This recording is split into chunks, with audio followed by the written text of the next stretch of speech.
से बहुत सारे ऐसे लोग हैं जो आउट ऑफ स्टेट हैं, अलग अलग जो है किसी राज्य में काम कर रहे हैं और यहां पे उनके अपने स्टेट में काम मिल रहा है। ठीक, तो ये 3-4 ऐसे कारण हैं जिसके वजह से लोग नौकरी छोड़ के इसमें आना चाह रहे हैं। हर व्यक्ति चाहता है कि हमें पहले से बेहतर वेतन मिले, तो आएगा ही। हर व्यक्ति चाहती कि फील्ड की अपेक्षा में ऑफिशियल जॉब मिले, तो हर व्यक्ति फील्ड में काम नहीं कर पाता। बहुत सारा तनाव रहता है, लड़ाई झगड़ा मारपीट। बहुत सारे पुलिस वाले 24 घंटे काम कोई नहीं करना चाहता है। बहुत सारे पुलिस के लोग जो है नौकरी छोड़ छोड़ के कई जगह डिपार्टमेंट में जाते हैं। बहुत सारे लोग आईपीएस की जब नौकरी छोड़ दे रहे हैं, डीएसपी की नौकरी छोड़ दे रहे हैं, तो पुलिस की नौकरी कौन सी बड़ी चीज है भाई? दरोगा पुलिस किसी के लिए बड़ा होता होगा, लेकिन बहुत लोग के लिए बड़ा नहीं है। जो अच्छे योग्य लड़के हैं वो नौकरी छोड़ छोड़ के बड़ी बड़ी नौकरी पा रहे हैं। तो हर व्यक्ति लेवल 1 और लेवल 2 से बढ़ के लेवल 4 में जाए तो क्या दिक्कत है? और अब तो इस पद का नाम कर दिया गया यूडीसी, अपर डिविजनल क्लर्क। तो एक सम्मानजनक है और इसका वेतन भी हो सकता है कुछ दिन बढ़ के 42 रुपए ग्रेड में आ जाए। तो ये सारे के सारे कारण हैं जिससे लोग नौकरी छोड़ के इसमें आ रहे हैं। अब इसमें कोचिंग वाले और कई इंटरव्यू वाले सिखा दे रहे हैं कि ये मत बोलना कि तुम पुलिस में नौकरी, तो पुलिस खराब है, चाहे ये है। अरे ये सब कहने की जरूरत ही नहीं है भाई। कई लड़के रोने लगे कि सर हम तो, हमारा एकदम कॉन्फिडेंस लो ही ऐसा हो गया था कि टाई पहन के जाना जरूरी है, तो कोट पहन के जाना जरूरी है। कभी इंटरव्यू दिए हैं आप लोग कि बस बच्चों को बरगला रहे हैं? ऐसे ही बहुत सारे बच्चों को बरगलाया गया मेंस में, और जाके बहुत सारे बच्चे अपना नाम और अपना एड्रेस लिखा है, किसी और का नाम एड्रेस लिखा है और सब बाहर हो गए।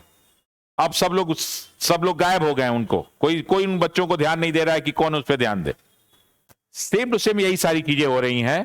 तो 8 तारीख से लेके और अभी 13 तारीख तक, कल तक जो जो इंटरव्यू है उसने बच्चों से पूछा तो सिंपल क्वेश्चन पूछे जा रहे, कहीं कोई प्रेशर नहीं है।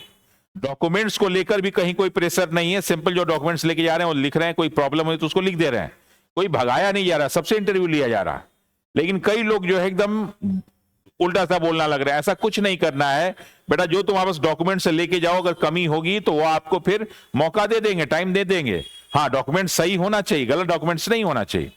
इसलिए डॉक्यूमेंट्स को लेके परेशान होने की जरूरत नहीं। और इंटरव्यू को लेके वहां पे जो जज बैठे हुए हैं कोई दुश्मन थोड़े नहीं है, कोई आप अपराधी तो है नहीं कि अपराधी के रूप में जा रहे हैं। कई लोग माई लॉर्ड बोल दो, लॉर्डशिप बोल दो, ये सारी चीजें वकील लोग बोलते हैं, ये पुलिस वाला बोलेगा, अपराधी बोलेगा। आप उनके अंडर में काम करने वाले क्लर्क बनने जा रहे हैं जो उनके सारे फाइल को मैनेज करेंगे। तो he is very cooperative to you. सारे जितने भी जज होते हैं आप देखेंगे मैक्सिमम जजों का जो व्यवहार होता है बहुत शांत प्रिय होता है। तो वो पुलिस वालों से टेढ़ा मेढ़ा बोल पाते हैं, बाकी लोगों से, अपने ऑफिस के स्टाफ से उस तरह नहीं बोलते। वो उनसे काम कराना होता है ना, तो आपको बहुत ज्यादा उसके लिए परेशान होने की जरूरत नहीं। कई लोग अभी ऐसा रिजल्ट रैंक वाइज दिया है कि ये दिया, इसे कुछ नहीं सोचना है। अभी पहला आपका फोकस है कि कैसे आप इंटरव्यू बढ़िया से दे दें। तो जितने भी जो लोग जॉब छोड़ के उसमें जाना चाहते हैं बोले, और हर व्यक्ति चाहता है कि हम बेहतर जॉब में जाएं। पुलिस से लाख गुना बेहतर नौकरी है, अच्छी है ये। इसके अलावा रेलवे के ग्रुप डी से लाख गुना बेहतर नौकरी अच्छी है ये। यहां लेवल 1 लेवल 2, वहां कहां पे लेवल 4 और बढ़ के भी लेवल 6 हो जाएगा। यहां जिंदगी भर वहां तक नहीं पहुंच सकते। 24 घंटे की नौकरी, फील्ड की नौकरी, गाली गलौज, मारपीट, बाहर रहना, असुरक्षा, घर परिवार को टाइम नहीं दे पाएंगे। तो उससे काफी बढ़िया नौकरी है, बिहार राज्य में आपको नौकरी करने की मिलेगी। इसलिए ये नहीं। अब पटना में कई लोगों ने कहा कि सर इंग्लिश में इंटरव्यू हो रहा है। बिल्कुल होगा इंटरव्यू में। जो लड़के सीबीएसई बोर्ड से पढ़े हैं, जो इंजीनियरिंग किए हुए हैं, उनसे बहुत सारे इंग्लिश में। और ऐसा नहीं कि इंग्लिश में अगर आप नहीं बोल पाए तो आपको भगा दिया जाएगा, ऐसा नहीं हो रहा है। आपसे कहा जा रहा है कि आप ट्राई कीजिए।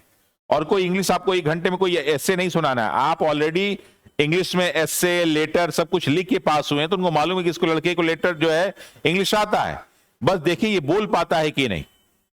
आपने जो मेंस दिया है उसमें इंग्लिश लिखा है ना, आपने जो पीटी दिया है उसमें इंग्लिश पढ़ के आए हैं, तो उतना तो आपको मालूम है। तो उनको मालूम है कि इतना तो लड़का जानता ही है। लेकिन देखिए बोल पा रहा है कि नहीं, या सीखने की क्षमता है कि नहीं, कल को जरूरत होगी तो समझ जाएगा कि नहीं, नकल मार के तो नहीं आया। इसलिए सारी की सारी चीजें हो रही थी कि भाई इंग्लिश में पूछा जा रहा है, तो इसलिए इंग्लिश से पूछ दे रहे हैं। अब उसमें भी अधिकांश जो इंग्लिश से पूछ रहे हैं वो नॉर्मली जो बीटेक किए हुए हैं उनसे पूछ रहे हैं। वो जो सीबीएसई बोर्ड, आईसीएसई बोर्ड के हैं उनसे पूछा जा रहा है। जिनकी स्कूलिंग बहुत अच्छी है उनसे पूछा जा रहा है। तो इसमें इंग्लिश और हिंदी को लेकर बहुत परेशान होने की आवश्यकता नहीं है। ठीक है, तो जाके जो बिहार बोर्ड और बाकी जगह से किए हैं उनको मालूम है कि लड़का अगर गांव का है तो उससे इंग्लिश में बात नहीं करेंगे, उसे कहेंगे ठीक कोशिश करो बेटा। अगर कोशिश करता है, 2-4 इंग्लिश टूटी फूटी इंग्लिश बोलता है, फिर 3 से 4 मिनट में कौन मारे आपको कहानी सुनाना है। तो इंग्लिश भी लेके आपको बहुत परेशान है। कई लोग जो है इंटरव्यू को लेकर बहुत टेंशन में लड़कों को डाल रहे हैं। टेंशन में डालने की बिल्कुल जरूरत नहीं है, बेटा कूल रहिए। और इसके साथ साथ मैंने सबको सिखा दिया है कि कुछ चीजें आप आराम से करके जाइए, कोई दिक्कत नहीं।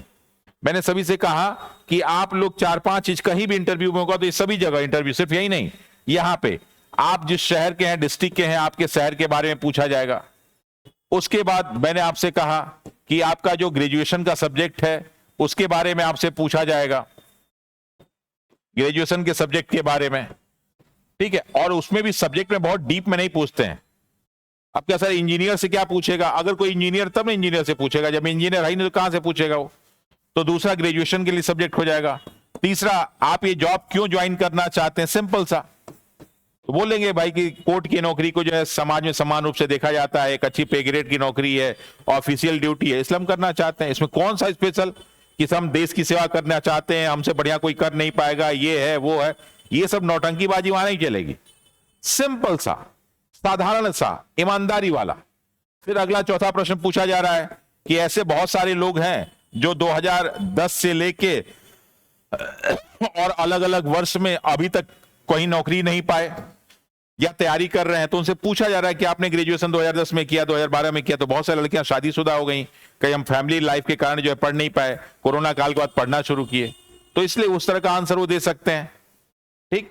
तो इस तरह की बहुत सारी चीजें, परेशान होने की आवश्यकता नहीं है। आप सिंपल जो सच्चाई है उस सच्चाई को बताइए, छुपाने की कोशिश मत कीजिए। अब कोई कह रहा है कि मेरे पिताजी नौकरी कर रहे हैं, बताऊं कि नहीं बताऊं? कहीं ऐसा तो नहीं कहेगा इसको नौकरी की जरूरत नहीं है, ऐसा नहीं होता। कभी भी किसी भी डिपार्टमेंट में किसी को लिया जाता है तो इस बात का ख्याल रखा जाता है कि हमारे डिपार्टमेंट में काम करने लायक है कि नहीं। अगर काम करने लायक है तो आपको तुरंत लिख ले लगा, नहीं होगा तो आप कैसे भी रहेंगे। जरूरतमंदों को नौकरी नहीं मिलती, योग्य लोगों को नौकरी मिलती है, ठीक है। इसलिए परेशान होने की जरूरत नहीं है। पांचवा जो सबसे बड़ा इशू उठ रहा है ये तो है ही है कि वे शहर के बारे में बताएंगे, ग्रेजुएशन सब्जेक्ट के बारे में, जॉब क्यों छोड़ रहे हैं, क्यों करना चाह रहे हैं, इसके बारे में आपसे पूछा जा रहा है। फिर ये उसके बाद सिंपल सा मैंने बोला आपकी कॉन्स्टिट्यूशन के बारे में पूछा जाएगा, संविधान के बारे में पूछा जा रहा है। फिर जो छठवां है, संविधान में भी लिमिटेड चीज, मैंने क्लास में बहुत सारी चीजें पढ़ा दी हैं कि आपका प्रीएम्बल से, फंडामेंटल राइट से, मेकिंग ऑफ द कॉन्स्टिट्यूशन से, इसके बाद directive principle of state policy, direct, फिर जो है फंडामेंटल ड्यूटीज, थोड़ा सा उपराष्ट्रपति के बारे में चूंकि बने पूछा जा रहा है, हाई कोर्ट, सुप्रीम कोर्ट और जो कॉन्स्टिट्यूशनल अमेंडमेंट, यही 7-8 टॉपिक में छोटी छोटी चीजें पूछी जा रही हैं। इसके अलावा कॉन्स्टिट्यूशन के अलावा जो भी अभी करंट अफेयर्स है, और करंट अफेयर्स में सब कुछ नहीं पढ़ना कि स्पीडी ला के पढ़ने लगो। करंट अफेयर्स में पढ़ने के लिए सिंपल सा क्या है, तो जो भी अपॉइंटमेंट है, जो प्रमुख नियुक्तियां हैं उसके बारे में पढ़ना है आपको। और प्लस इसके साथ साथ आपको जो है डेली न्यूज़पेपर देख के जाना है। न्यूज़पेपर से पूछेगा, क्योंकि जज लोग डेली न्यूज़पेपर पढ़ते हैं तो आपसे भी पूछ देंगे, तो आपको न्यूज़पेपर पढ़ के जाना है। इतना करके जाइए, देखिए आराम से, कोई समस्या नहीं आएगी। इंग्लिश हिंदी जो इशू है कोई बहुत बड़ा इशू नहीं है। कुछ लोग इसी पूछ सकते सर हमारा कपड़ा ठीक है कि नहीं, हम उठ रहे हैं कि नहीं, ठीक से बैठ नहीं रहे, इस पे नंबर नहीं कटता। ये बेसिक चीजें हैं। आपको जो भी सिलेक्शन का क्राइटेरिया ये होता है, लेकिन आपको जानना चाहिए कि कैसे हम अंदर प्रवेश करते हैं, कैसे गुड मॉर्निंग बोलते हैं। अब कई लोग अलग अलग तरीके से गुड मॉर्निंग सिखा रहे हैं यार, सिंपल सा, हाथ नीचे से बांध के कर सकते हैं, ऐसे हाथ सीधे करके कर सकते हैं गुड मॉर्निंग। अब ऐसे और ऐसे और ऐसे करने की कोई जरूरत नहीं है। कुछ लोग ऐसे करें, गुड मॉर्निंग सर, ये कौन सा तरीका होता है गुड मॉर्निंग कहने का? कुछ सर गुड मॉर्निंग सर, ये कौन सा तरीका होता है? प्रणाम सर, ये मान्यवर, ओ मान्यवर, ये सब शब्द नहीं। सिंपल सा है, सिंपल इंग्लिश तो बोल ही सकते हैं, thank you sir, good morning sir, good morning ma'am, वही बोलना है आपको, कोई इसमें स्पेशल होने की जरूरत नहीं।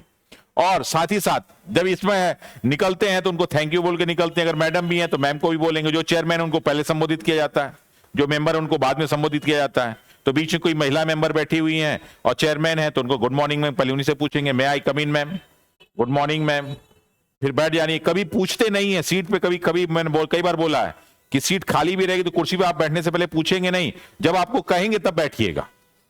ये नहीं कि जाके बैठना जरूरी, खड़े रहिए, क्या दिक्कत है?